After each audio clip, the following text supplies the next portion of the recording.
Your first alert weather with Chief Meteorologist Brad Travis. 48's Umbrella a Week giveaway is sponsored by Mr. Rooter, your locally owned expert plumbers for over 34 years.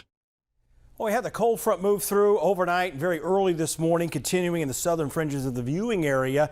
But we still have a little haze out there, even with the lower humidity. 87 degrees on the Parkway in Huntsville. Traffic's moving pretty good.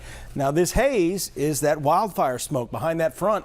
The wind's out of the north in the upper levels of the atmosphere. So we're going to see this around through tomorrow. But one thing it will do tonight is we've got the strawberry moon coming up tonight, the moonrise just before 8 o'clock. So that smoke, that haze is going to give it even more of an orange tint as it rises. So it should be a pretty spectacular moonrise as it goes over the mountainous areas. If you live, say, out in the Shoals or even out towards Harvest, Monrovia, you look off to the east as this is rising over the east parts of Huntsville and the east part of Alabama. So again, that starts around 7:56. Should see good viewing. If you're out on the patio, our temperatures by 8 o'clock will be at 78, but by 8:30, some upper 60s already showing up with this drier air in place. So it's going to be a great evening out there. Tomorrow evening, much the same. Tomorrow morning will be nice too. And the sunrise tomorrow morning should be very bright as well due to that smoke and haze in the air.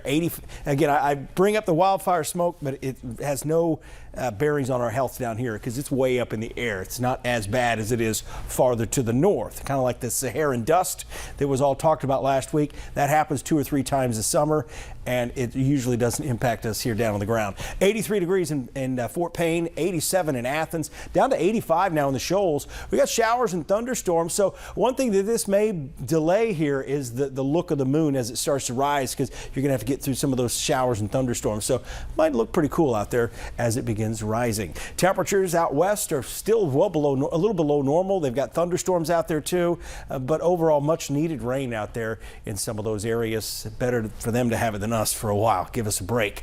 Here's your daily planner for tomorrow. Really light winds throughout the day. Some patchy fog possible in the morning. 87 by 3 o'clock. I won't be a bit surprised if some of you hit 90. Let's talk about Thursday and Friday. This is our next chance for rain. As we get into Thursday, it'll be by the middle of the afternoon. These thunderstorms will start to fire up.